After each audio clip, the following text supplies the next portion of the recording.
በስመ አብ ወወልድ ወመንፈስ ቅዱስ አሐዱ አምላክ። መጀመሪያ በክርስቶስ ክርስቲያን ብወልድ ወልዳን ብመንፈስ ቅዱስ ድማ መንፈሳውያን ዝተሰመኹም ናይ እግዚአብሔር ቤተሰብ አፍቀርቲ ንጽሕተ ንጹሓን ቅድስተ ቅዱሳን አቁራሪት መዓስ አሊት ምሕረት ዝኾነት አድና ቅድስት ድንግል ማርያምን ብናይ ኩሎም ሕርያን እግዚአብሔር ቅዱሳን መላእኽቲ ነቢያትን ሐዋርያትን ጻድቃንን ሰማዕታትን በረድኤትን ብጸጋን አመንቲ ብመስቀል ጎይታናን አምላኽናን መድኃኒናን ኢየሱስ ክርስቶስ ተመካሕቲ አብዛ መገዲ ሓቅን ጽድቅን መገዲ ህይወትን ድሕነትን ዝኾነት ኦርቶዶክሳዊት ተዋህዶ ቤተ ክርስቲያን አመንቲ ዝኾንኩም ህዝበ ክርስቲያን ከመይ ኣለኹም? ድሓን ኣለኹም? ከመይ ኢኹም? መቸም በተን ኩሉ ግዜ ምስጋና እግዚአብሔር ዝለመዳ ከናፈርኩምን አብኩምን ነቲ ሰማይን ምድርን ዝርአን ዘይርአን ኩሉ ዝፈጠረ ልዑለ ባህሪ እግዚአብሔር አምላኽና ይኽበር ይመስገን ኢልኩም ከም ተመስግንዎ ዘጠራጥር የብለይን። ሕራይ እምበኣር ሕጂ መቐፀልታ ናይቲ ቀዳማይ ክፋል ናይ ጥምቀት ጎይታናን አምላኽናን መድሓኒናን ኢየሱስ ክርስቶስ ክገብረሉ ምክንያቱ ኣብ ዝሓለፈ መዓልቲ ጎይታናን አምላኽናን መድሓኒናን ኢየሱስ ክርስቶስ ኣብቲ ቀዳማይ ክፋል ማለት እዩ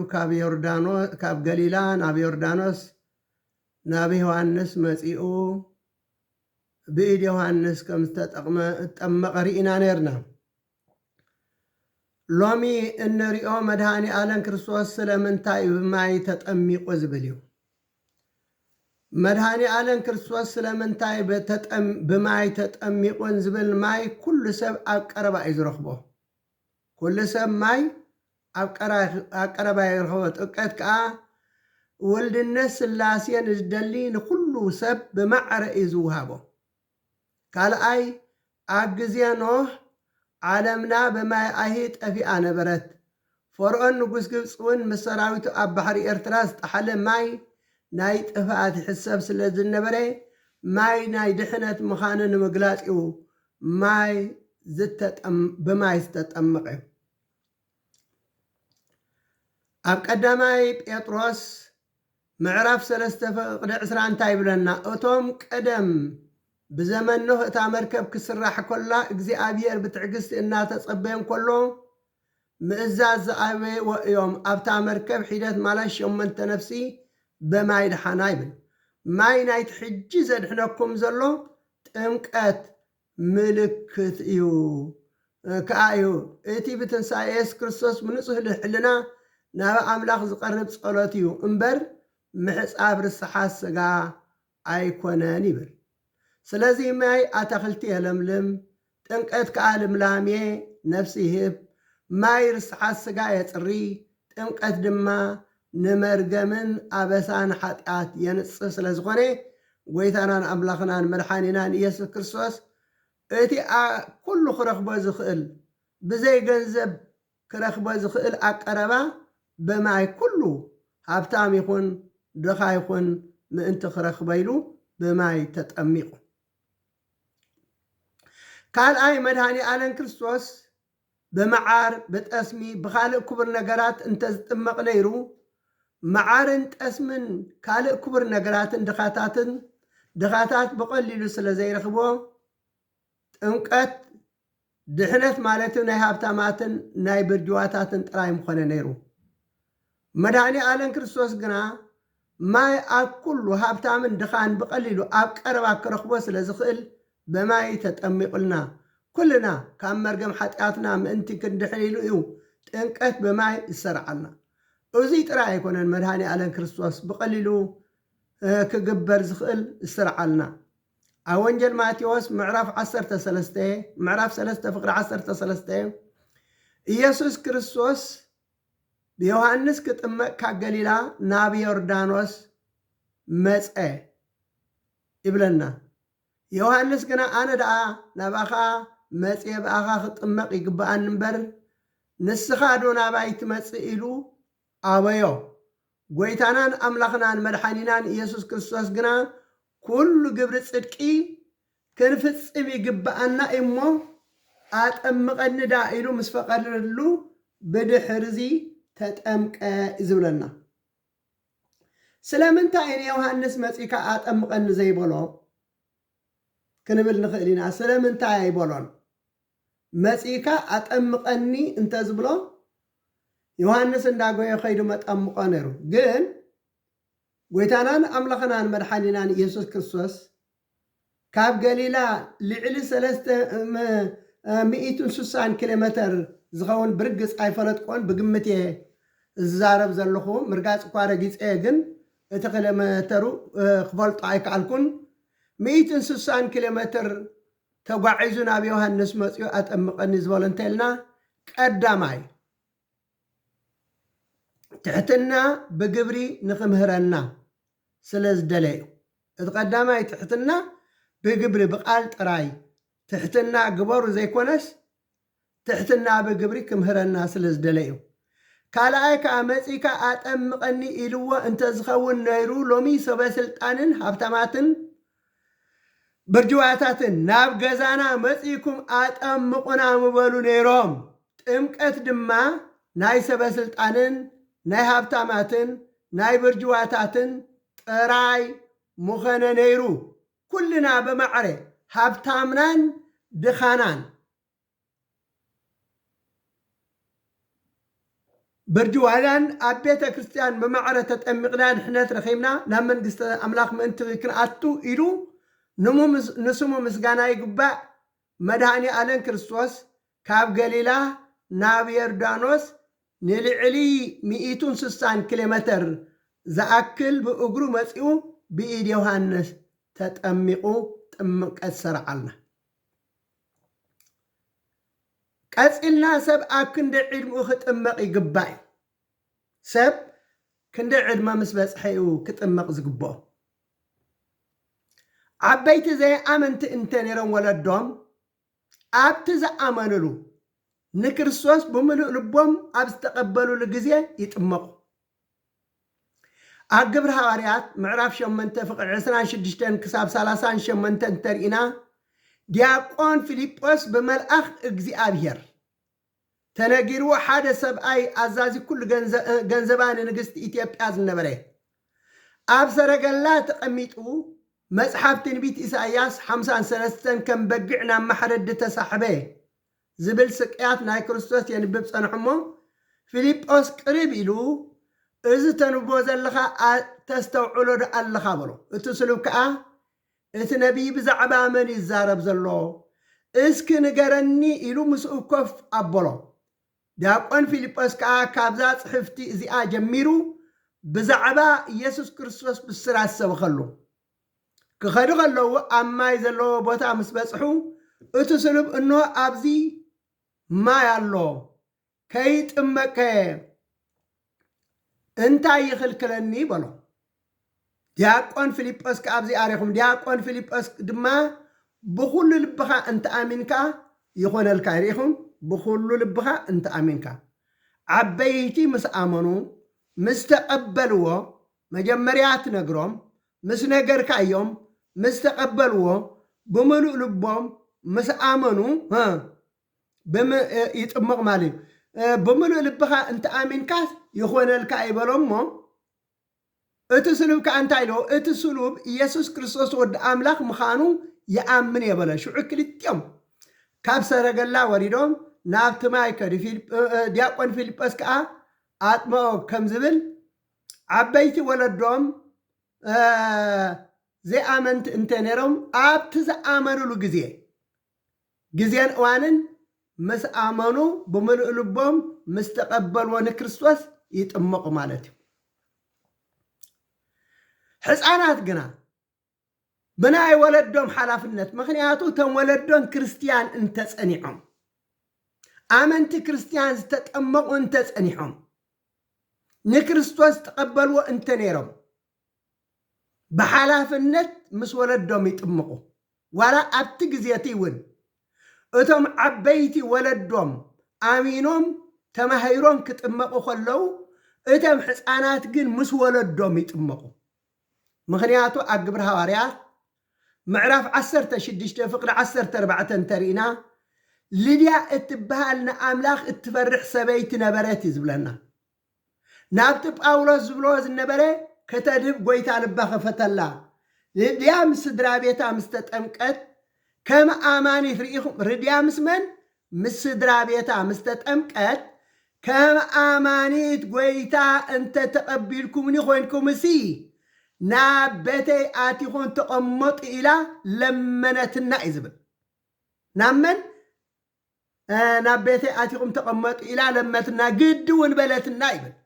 أبزي مسدرا بيتا تتأمقت كبل كله سدرا بيت عبيتي من إساءات حسانات زحازة مخانو قدين كالا آيون كابز معراف زي كي وسانا إن كلنا إن رخبو أقبر هواريات معراف 16 فقد عسران حمشتنا له فرق ليتي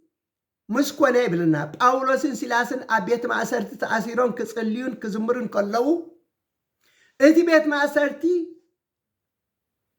كم زن كتكت معاصو إتي بيت ما أسرتي كم استخفته مقحنايتهم إسرات كم استفتحه اتحلاو إسرات وتم إسرات زملقوا مسيلوه اتعاففت قحيلو مسرعيو صيف ملحو نفسه قتل كم زدليه باولوس نفسها أي تقتل كلاتنا أبزي علنا زهادما يلون زوسا يلون كم زبالو كلاتهم هلاو مسراقا قسئي أكيد ما باولوس سلاسن تدفي في الجيم إلى سجدي بلنا ريخم لو من قدسان سبنت سجدهم نفسه بتسجد لهم يوم زلو نايس أجاس سجدات جني يقبوهم قدسان ملأختي يقبوهم سلازي في الجيم إلى سجدو أتم قويتتك قبل مال أتم قويتتي ناي كبر قويتتيو ناي أملاخنا تكونن أتم قويتتي من أنت كده حنسي أنتاك جبري جبأني كم زبالهم باولوسين سلاسن كأب قويتنا يسوع كريستوس إمنمو نسخان سدرا بيت كان كدحنيهم أستوعلوا زقال زي حجوا بقويتنا يسوع كريستوس إمنمو نسخان سدرا بيت كان كتدحنيهم كم زبالو يقلص لنا أبز قال زي كنستوعلا زي قبانا عبي مستيرالو قويتنا يسوع كريستوس بقويتنا يسوع كريستوس أمانو أمو أيبلوان بقويتنا يسوع كريستوس إمان ما يمزل وزلو نقو نسخان سدرا بيت كان كتدحنيهم بالوايد نوون نخلهم نتو أبيتو زنبرون كأ قال إغزيابير نغروام مس كلهم سدرا بيت دما تطمقه نابغز وسيدا أقصالهم حصبهم معدي قربلهم بأملاخ سلازا آمنا خا مس كلهم سدرا بيت تحقوس يبل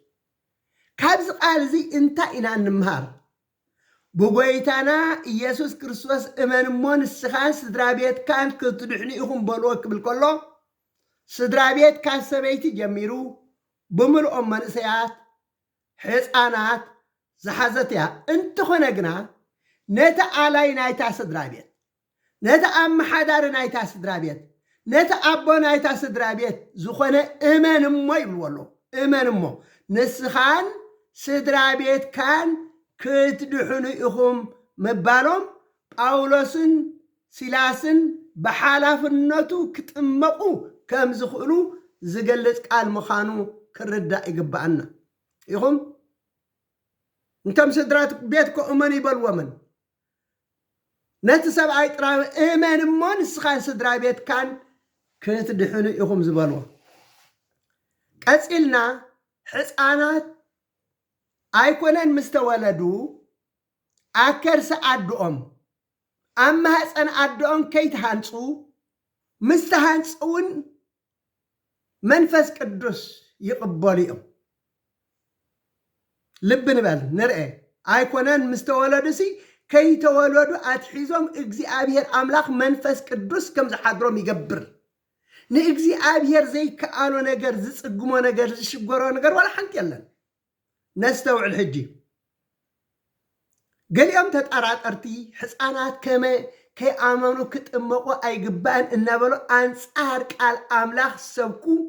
ካብታ ጥንታዊት ቤተ ክርስቲያን ዝተፈለየ ጋሻ ትምህርቲ ዝምህሩ ኣለዉ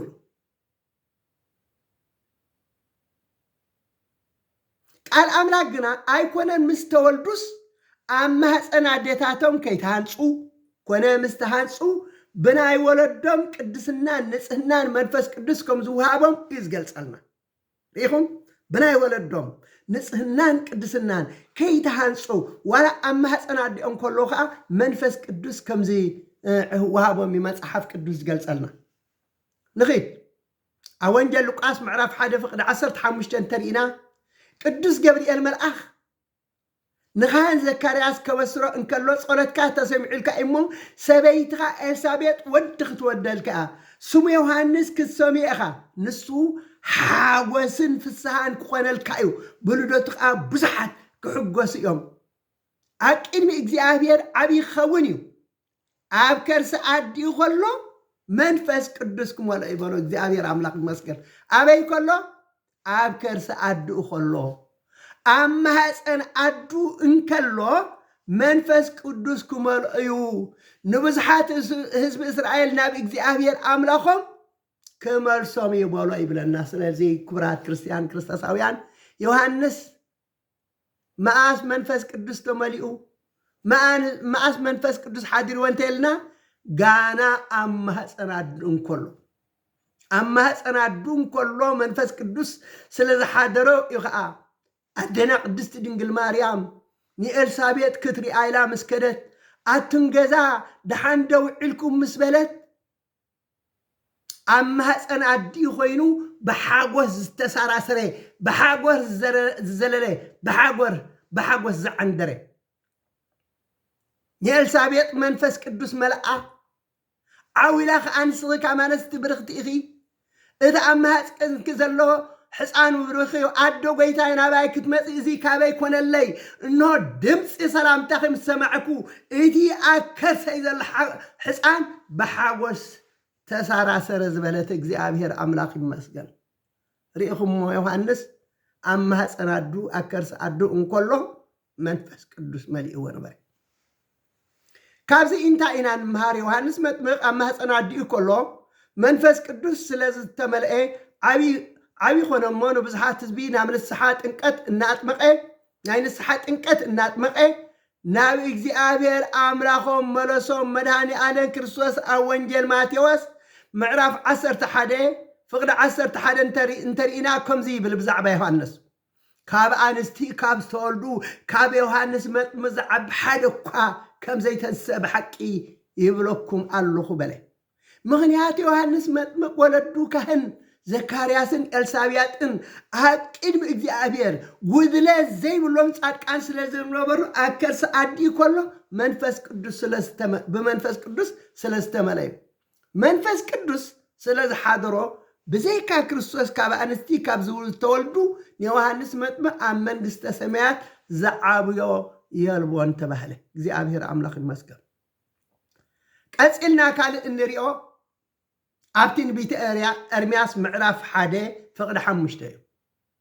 እግዚአብሔር አምላኽ ንነቢ ኤርምያስ አከርስ አደኻ ከሃነጽኩኻ ሓረኹኻ ሪኢኹም አከርስ መን አከርስ አደኻ ከሃነጽኩኻሲ ሓረኹኻ ከይተወለድካ ቀደስኩኻ ነዛብ ነቢይ ክትከውን ድማ መደብኩኻ ይብል በለኒ ይብል ሪኢኹም ጋና ኣብ ማህፀን ኣድኡ ከይተሃንፀ ከሎ እግዚአብሔር አምላኽ ሓሪዎ ካብ ማህፀን ኣድኡ ከይወፀ ከሎ እግዚአብሔር አምላኽ ቀዲስዎ ነህዛብ ነቢይ ክኸውን ወልኢኹ ጋና ከይተወለደ ከሎ ርኢኹ ካብዚ እንምሃሮ ድማ ነቢ ኤልያስ ኣብ ማህፀን ኣድኡ ከይተሃንፀ ከሎ እግዚአብሔር አምላኽ ከም ዝሓረዮ ካብ ማህፀን ኣድኡ ከይወፀ ከሎ ከዓ እግዚአብሔር አምላኽ ከም ዝቀደሶ ከይተወልደ እንከለዉ ናብ ኣህዛብ ናይ ኣህዛብ ነቢይ ክኸውን ከም ዝመደበ ኢና እንምሃር ስለዚ ናይዞም ዘመንና መስሓቲ ህፃናት ክጥመቑ ኣይግባአን ምባሎምን ስብከቶምን ትምህርቶምን ፍጹም ክሕደትን አንጻር ቃል አምላኽን ምዃኑ ኢና እንርዳእ እንኣምንን እግዚአብሔር አምላኽን ህፃናት ኣብ ማህፀን ኣዲኦም ከይተሃንፂ ይፈልጦም ካብ ማህፀን ኣዲኦም ከይወፅኡ እንከለዉ ይሓርዮም ናብ ህዝብን ኣህዛብን ክንበዩ ክሰብኩን ፀውዒ ይልእኮም ስለዚ ንእግዚአብሔር ዘማኽሮ ሰብ የሎም ወይ ከምዚ ክግበር ዝብሎ ይብሎን ጥራይ እዚኦም ኣይኮኑን ኣብ ማህፀን ኣዲኦም ከለዉ ዝተሓርዩ ዝተቀደሱ ኣዝዮም ብዙሓት እዮም እቶም ዓበይቲ ነቢያት እቶም ዓበይቲ ሰበኽቲ ሃዋርያት ዝበሃሉ እውን ኣብ ማህፀን ኣዲኦም ከለዉ እዮም ተፀዊዖም ኣብ ማህፀን ኣዲኦም ከይተሃንፁ ዝተሓርዩ ካብ ከርሲ ኣዲኦም ከይወፁ ዝተፀውዑ ኣዝዮም ብዙሓት እዮም እዩ ዝብለና ቅዱስ ጳውሎስ ኣብ ገላትያ ምዕራፍ 1 ፍቅዲ 15 እቲ ኣብ ማህፀን ኣደይ ከለኹ ዝሓረየኒ ይብል ሪኢኹም እቲ ኣበይ ኣብ ማህፀን ኣደይ ከለኹ ዝሓረየኒ ብፀጊኡ እውን ፀዋዓኒ ኣምላኽ እዩ ዝገለፀለይ እምበር ካብ ሰብ ኣይተምሃርኩን ምስ ሓደ ሰብ እውን ኣይተራኸብኩን ይብል ምክንያቱ ናብ ስብከተ ወንጌል ክኸይድ ከሎ ማለት እዩ ኣብ ደማስቆ ሃናንያ ዝበሃል ኣጠምቕ ምስ ኣበሎ ብቢልኡ ስብከት ቀፂሉ ምክንያቱ እቲ ትምህርቱ መንፈስ ቅዱስ ይገሊፅሉ ማለት እዩ ቅዱስ ጳውሎስ ነዚ ዝተዋሃበ ፀጋ ኣብ ማህፀን ኣዲኡ ከሎ ምዃኑ ይገልፅ ኣብ ምሳሌ ምዕራፍ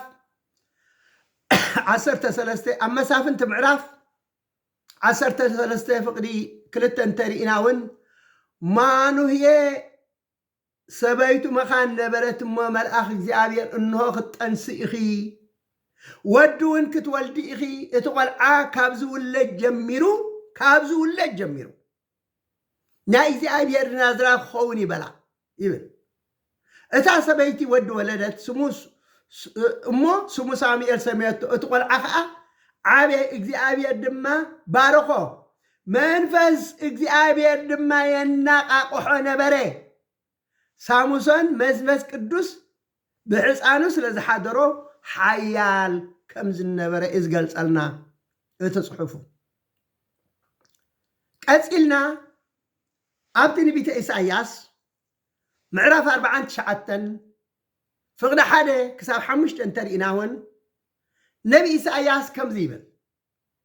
ኣትን መንግስታት ስምዓኒ ኣቱም ርሑቕ ዘለኹም ህዝቢ እውን ፅንበሉ ኣብ ማህፀን ኣደይ ከለኹ ኣበይ ኣብ ማህፀን ኣደይ ከለኹ እግዚአብሔር ፀዋዓኒ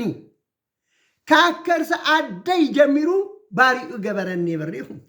ኣብየ ሪኢኹም ኣብ ማህፀን ኣደይ ከለኹ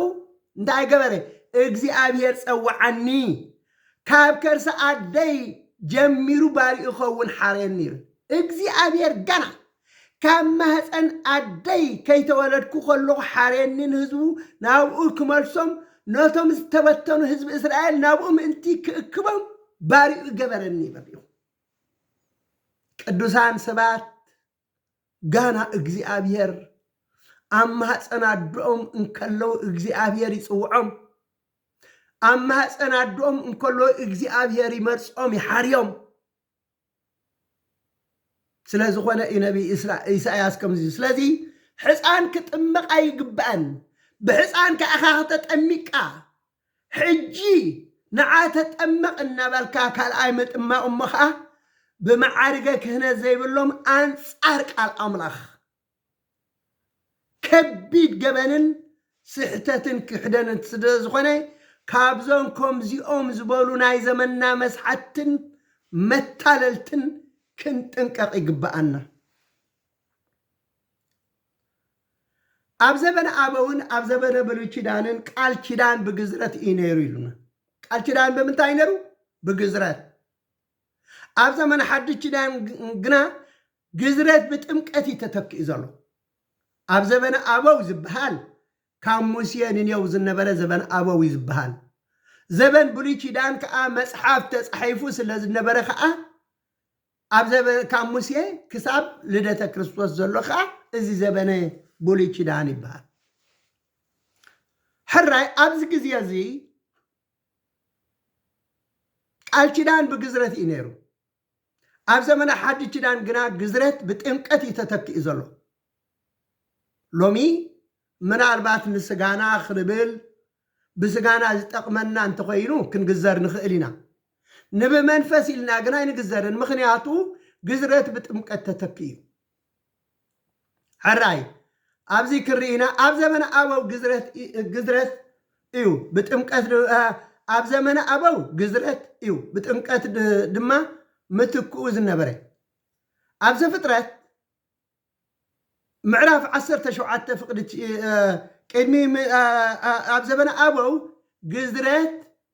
ቅድሚ ብጥምቀት ምትክኡ እዩ ዝነበረ ኣብ ዘፍጥረት 17 ፍቅዲ 9 እንተሪና ኣምላኽ ነቦን ኣብርሃም ንስኻን ብድሕሪኻ ከዓ ዘርእኻ ንውልድ ወለዶ ኪዳነይ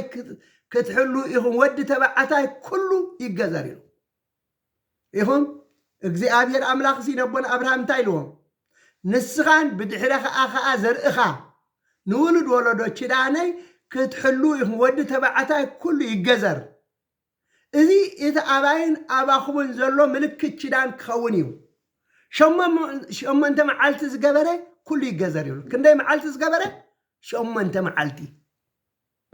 ርኢኹም ንሕናሲ ወዲ 40 መዓልቲ ጓልካ ኣብ 80 መዓልቲ ኢና ሸሞንተ መዓልቲ ዝገበረ ሕፃንሲ እስኪ እንተደ ኣብ ዓይኒ ስጋር ኢናየስ እንታይ ይፈልጥ ከመይ ገሩ እግዚአብሔር ኣምላኽ ነቦን ኣብርሃም ኣብ ሸሞንተ መዓልቲ ክዘረበሎ ምስ ፈለጠ ምስ ኣመነ ክግዘር ይዕበ ወዲ 18 ወይ ድሕርኡ ምስ ኮነ ዘይበሎ ብሓላፍነቱ ግን ክግዘር ከም ዘለዎ እዩ ዘሎ ሸሞንተ መዓልቲ ዝገበረ ኩሉ ይገዘር ዘይተገዝረ ኪዳነይ ኣፍርሲ ይበሎ ርኢኹም ዘይተገዝረ ሸሞንተ መዓልቲ ምስ ገበረ ዘይተገዝረ ኪዳነይ ኣፍርሲ እዩ በሎ ኣቦና ኣብርሃም ከምቲ ኣምላኽ ዝበሎ ኣብ ቤቱ ንዝነበሩ ኩሎም ገዘሮም ይብል ኣቦና ኣብርሃም ክግዘር ከሎ ወዲ 99 ዓመት ነበረ ወዲ እስማኤል ክግዘር ከሎ ወዲ 13 ዓመት ነበረ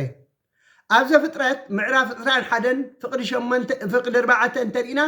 ይስሐቅ ምስ ተወልደ ኣቦና ኣብርሃም ከምቲ ኣምላኽ ዝኣዘዞ ወዲ 8 መዓልቲ ምስ ኮነ ገዘሮ ይብለና ርኢኹም ከምቲ ኣምላኽ ዝኣዘዞ ወዲ 8 መዓልቲ ከሎ ገዘሮ ይብል ኣቦና ኣብርሃም ወዲ 99 ዓመት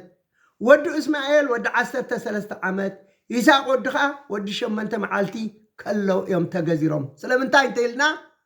እታ ግዝረት ተገዘሩ ክብሎም ከሎ ኣቦና ኣብርሃም ወዲ 9 ዓመት በፂሑ ስለ ዝነበረ እዩ እስማኤል ወዲ ከዓ ወዲ 13 ዓመት ነይሩ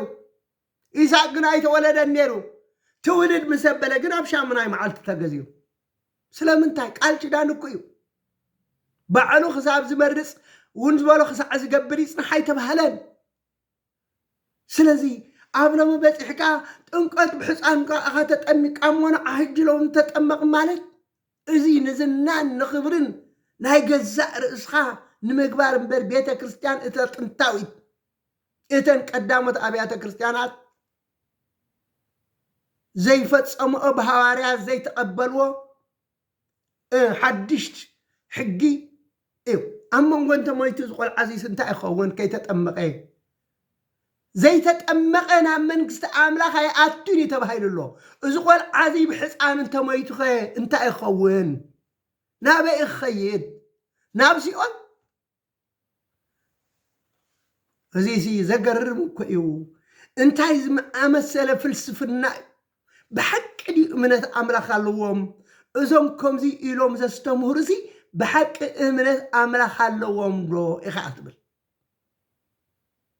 ክትሪኦ ከለኻ እምነት ኣምላኽ ዘለዎ ኣይኮነን ንግዚኡ ገንዘብ ብምንታይ ትርከብ ብስጋ ብምንታይ እንተበልና ጠቕሚ ንረክብ ሰብ ንርክተለና ሰብ ይስዕበና እምበር ሓልዮትና እግዚኣብሔር ኣይኮነን ካብዚ እንታይ ኢና ንምሃር ይስሐቅ ወዲ 8 መዓልቲ ከሎ እዩ ኣቦና ኣብርሃም ብሓላፍነቱ ገዚርዎ ኣቦና ኣብርሃም ካብ ባዕሉ ይመስለኒ ኢሉ ዘይኮነስ እግዚኣብሔር ኣምላኽ ወዲ ኣብ ሻምናይ መዓልቲ ገዘር ኢሉ ኣዚዝዎ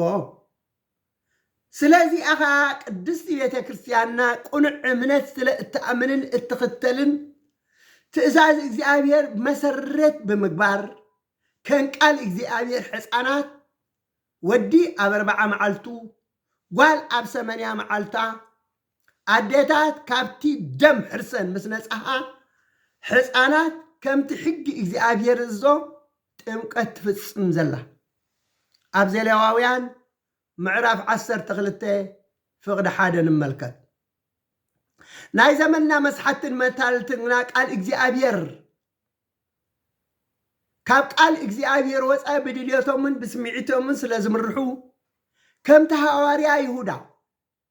ኣብ ይሁዳ ምዕራፍ 1 ፍቕዲ 19 እዚኣቶም ፍልሊ ዘምፅኡ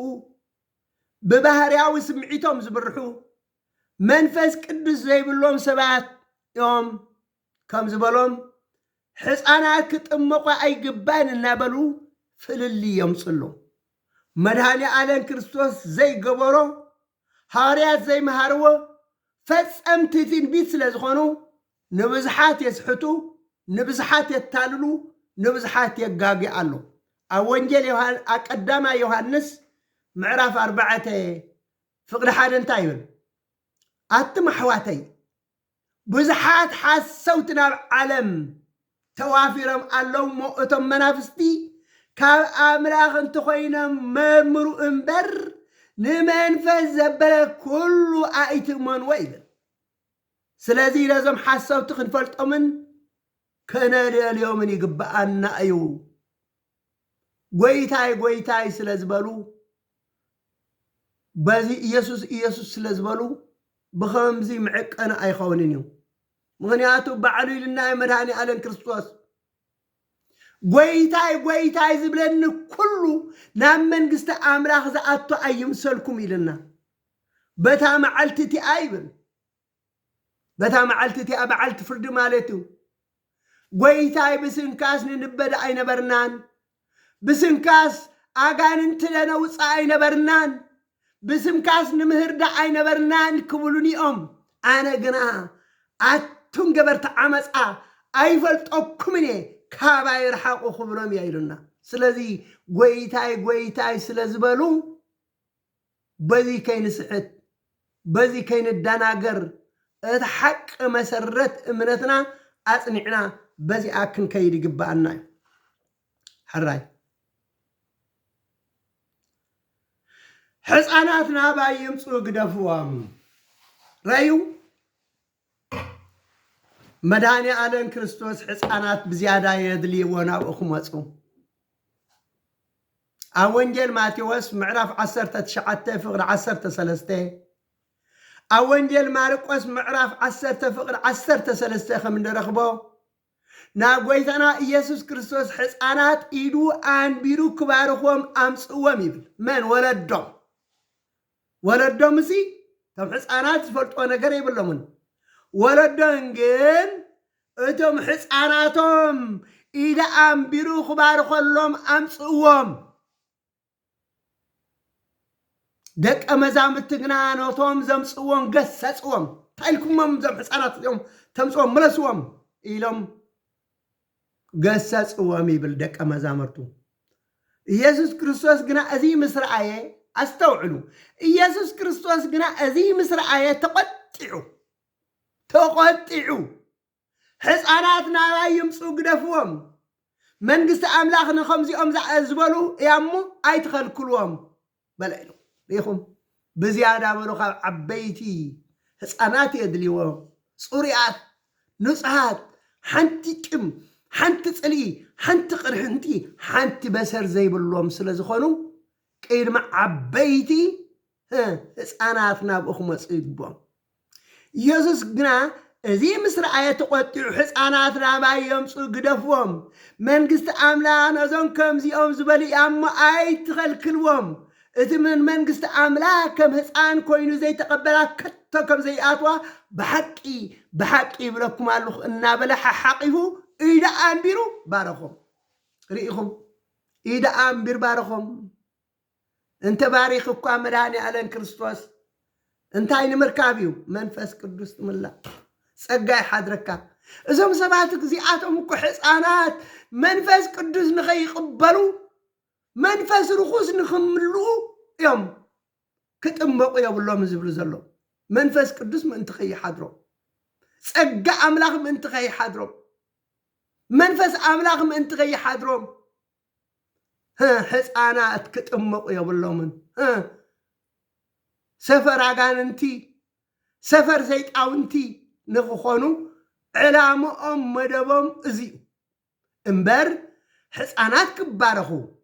حسانات صقاخ قبلو حسانات منفس قدوس كقبلو انت زدليو بس قال زي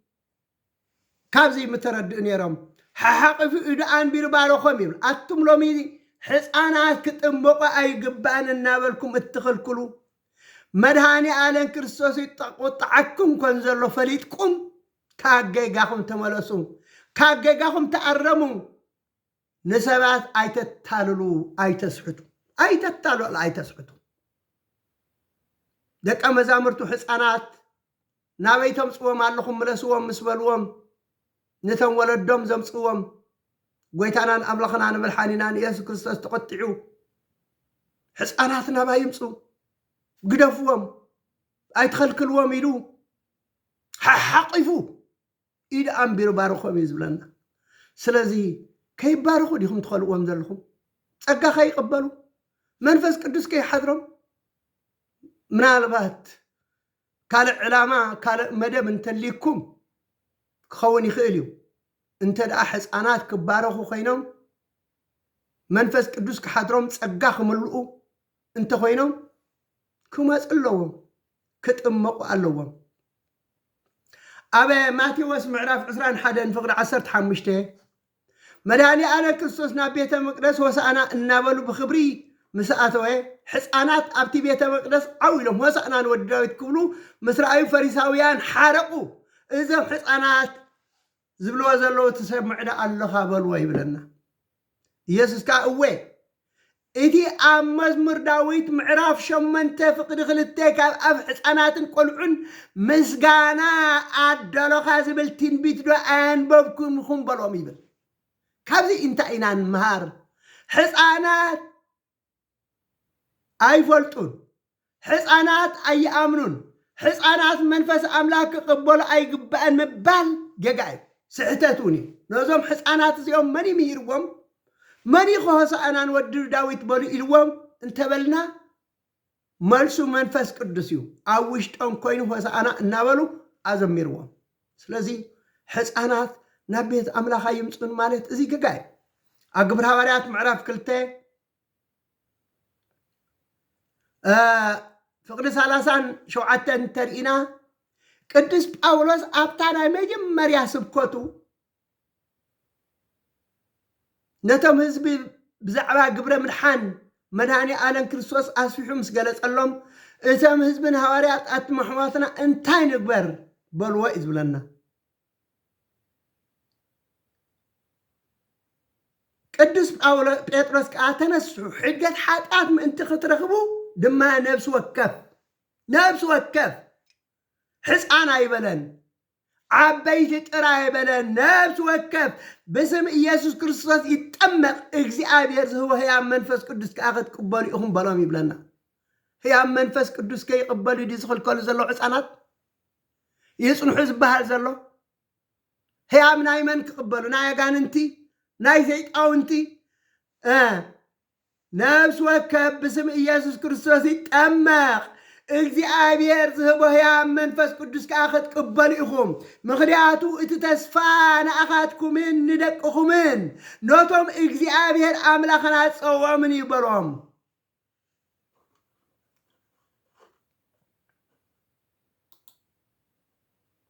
በታ መዓልቲ እቲ ኣድማ 3,000 ዝኾኑ ተጠመቑ ይብል እዚ ከዓ እቶም ወለዲ ምስ ደቆም እግዚአብሔር ሕያው መንፈስ ቅዱስ ክህቦም ከም ዝተጠመቑ ኢና ንማር ምኽንያቱ እቲ ቃል ቅዱስ ጴጥሮስ እቲ ተስፋ ንኣኻትኩምን ንደቅኹምን እዩ ነብሲ ወከፍ ይጠመቕ እግዚአብሔር ዝህቦ ሕያው መንፈስ ቅዱስ ክትቅበሉ ኢኹም ዝብል ስለ ዝነበረ ስለዚ ደቁ ሕያው መንፈስ ቅዱስ ክቅበሉ ዝደሊ ከጠምቆም እዩ ደቁ ሕያው መንፈስ ቅዱስ ክቅበሉ ጸጋ መንፈስ ቅዱስ ክቅበሉ ክባረኹ ዝደሊ ከጠምቆም እዩ ደቁ ሕያው መንፈስ ቅዱስ ክቅበሉ ዘይደሊ ከዓ በዚ ናይ ሓሶት ትምህርቲ ተታሊሉ ኣይጠምቆም ሰፈር ኣጋንንትን ሰፈር ሰይጣውንትን ክኾኑ እዮም ኣብ ግዜ ብሉይ ኪዳን እንተሪኢና ኣብ ዘሌዋውያን ምዕራፍ 12 ፍቅዲ 3 ሰበይቲ ወዲ እንተወለደት ብሳምናይተ መዓልቲ እቲ ሕፃን ስጋ ዓልቦ ይገዘር ይብል ኣብ ግብረ ሐዋርያት ምዕራፍ 7 ፍቅዲ 8 እንተሪኢና እውን ኪዳን ከም ዝኣተወሉ ከርኢ ናይ ግዝረ ስርዓት ሃቦ ኣቦና አብርሃም ንይስሐቅ ምስ ወለዶ ኣብ ሳምናይ መዓልቲ ገዘሮ ይብል ከምቲ ኣቦና አብርሃም ንይስሐቅ ወዱ ኣብ ሳምናይ መዓልቱ ብሓላፍነቱ ዝገዘሮ ሎሚ እውን ሕፃናት ግድን ብሓላፍነት ወለዶም ክጥመቑ ይግባእ ሎሚ ክንግዘር ኣይንግደድና ምኽንያቱ መድሃኒ ኣለ ክርስቶስ ኣብ ክንዲ ግዝረ ጥምቀት ሰሪዑልና እዩ ኣብ ቆሎስየ ምዕራፍ 2 ፍቅዲ 11 እንታይ ይብል ነቲ ሓጣዘኛ ስጋኹም ካባኻትኩም ብምቕንጣጥ ይብል ብኡ ተገዘርኩም እዚ እቲ ብኢሰብ ዘይኮነስ ብክርስቶስ ዝግበር ግዝረት እዩ ብጥንቀት ምስኡ ተቐበርኩም ይብል ብጥንቀት ምስኡ ተቐበርኩም ብሓይሊ እቲ ካብ ሙታን ዝተንስኦ ኣምላኽ ብምእማን ድማ ምስኡ ተንሳእኩም እዩ ስለዚ ግዝረት ብጥንቀት ተተኪኡ ስለ ዝኾነ ንስጋና እምበር ንመንፈስና ኢልና ኣይንግዘርን ኢና ኣብ ግዜ ብሉይ ኪዳን ሕፃናት ክግዘሩ እንከሎ ስም ይወሃቦም ነበረ ሎሚ ግና ግዝረት ብጥምቀት ስለ ዝተተክዐ ክንጥመቕ ከለና እዩ ስም ዝወሃበና ኤልሳቤጥ ምስ ወለደት ኣብ ብሉይ ኪዳን እንተሪኢና ኣብ ወንጌል ሉቃስ ምዕራፍ 1 ፍቅዲ 58 ኣብ ሻምናይ መዓልቱ ነቲ ሕፃን ማለት ንዮሃንስ ክገዝርዎ መፁ ይብል ብስም ኣቡኡ ከዓ ዘካርያስ ኢሎም ሰመይዎ ኣዲኡ ግና ዮሃንስ ዝስመ በለቶም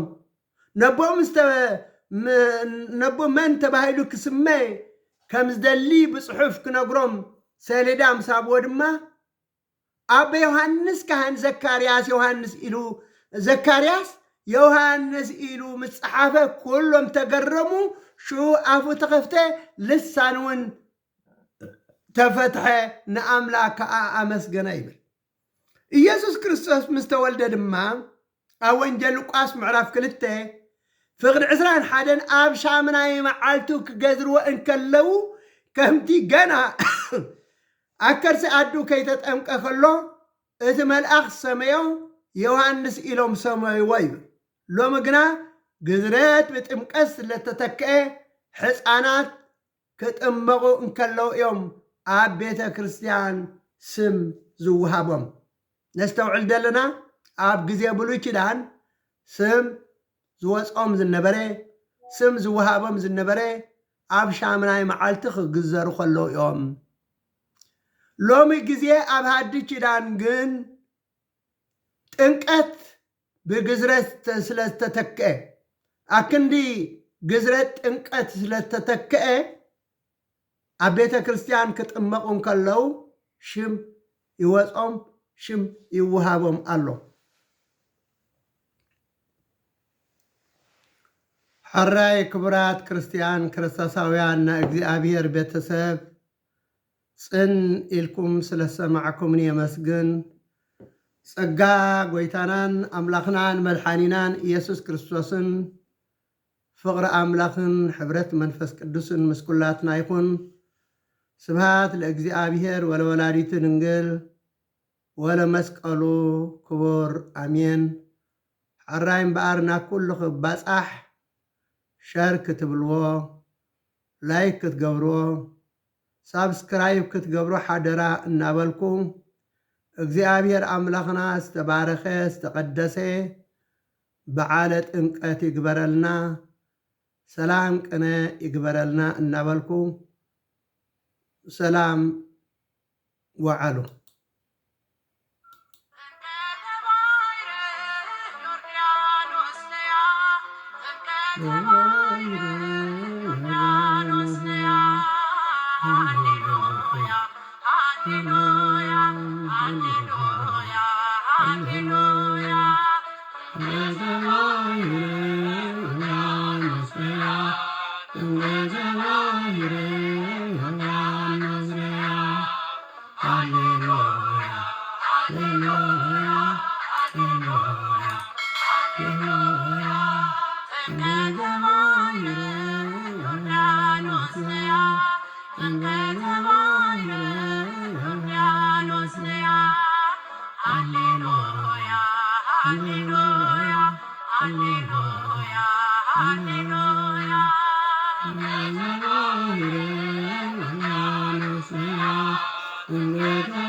Hallelujah.